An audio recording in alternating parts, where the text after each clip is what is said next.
बहुत पुराने जमाने की बात है। गांव नूराबाद में एक बूढ़ा किसान मोहम्मद बख्श रहता था। उम्र उसकी 70 बरस से ऊपर थी। कमर झुक गई थी, आंखें कमजोर हो गई थी, मगर दिल अब भी जवान था। उसका कोई बेटा न था, सिर्फ एक बेटी ज़ैनब थी। ज़ैनब अभी 18-20 बरस की थी, मगर घर का सारा काम वही संभालती थी। पानी भरना, चूल्हे पर रोटी पकाना और बूढ़े बाप की खिदमत करना। मोहम्मद बख्श के पास सिर्फ 2 एकड़ जमीन थी। फसल अच्छी होती तो गुजर बसर हो जाती, वरना मुश्किल पड़ जाती। रमजान के दिनों में ज़ैनब ने बाप से पूछा, अब्बाजान, इस बड़ी ईद पर हम कुर्बानी करेंगे? गांव वाले तो सब जानवर खरीद रहे हैं। बेटी, कुर्बानी का जानवर महंगा है, हम गरीब हैं, अल्लाह हमारी मदद करेगा। बेटी, अल्लाह जानता है हमारे दिल में क्या है। हमारे पास तो बस एक भैंस है जो दूध देती है, इसे तो बेच नहीं सकते, वरना तुम्हें दूध भी ना मिले। अल्लाह हमारी नीयत देखेगा। खामोश हो गई, मगर दिल में सोचती रही। ईद करीब आ रही थी। गांव में चहल पहल थी। लोग बकरे, भेड़ें और भैंसे खरीद रहे थे। ज़ैनब ने अपनी छोटी सी बचत निकाली, कुछ आने जो वो कपड़े सीकर। अगर मैं कुछ कर सकूं तो अब्बा की इज्जत रहे। एक दिन ज़ैनब ने गांव के बड़े किसान चौधरी सरदार से जाकर कहा, चौधरी साहब, मेरी एक दरखास्त है। जी हाँ बच्ची।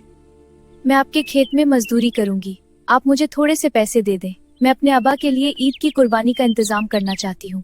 बहुत अच्छा बच्ची। बेटी, तुम्हारे अब्बा बूढ़े हैं, तुम अकेली हो, तुम्हारे लिए काम सख्त होगा।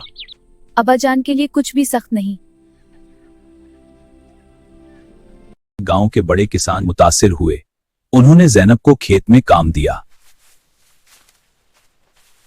गंदम के बोटे काटने, पानी भरने का। ज़ैनब सुबह सवेरे उठती, बाप को चाय देकर खेत चली जाती। दिन भर मेहनत करती, थक जाती, मगर मुस्कुराती रहती। चंद दिनों में उसने काफी पैसे जमा कर लिए। ईद का चांद निकला। ज़ैनब ने छुपकर एक छोटा सा बकरा खरीद लिया।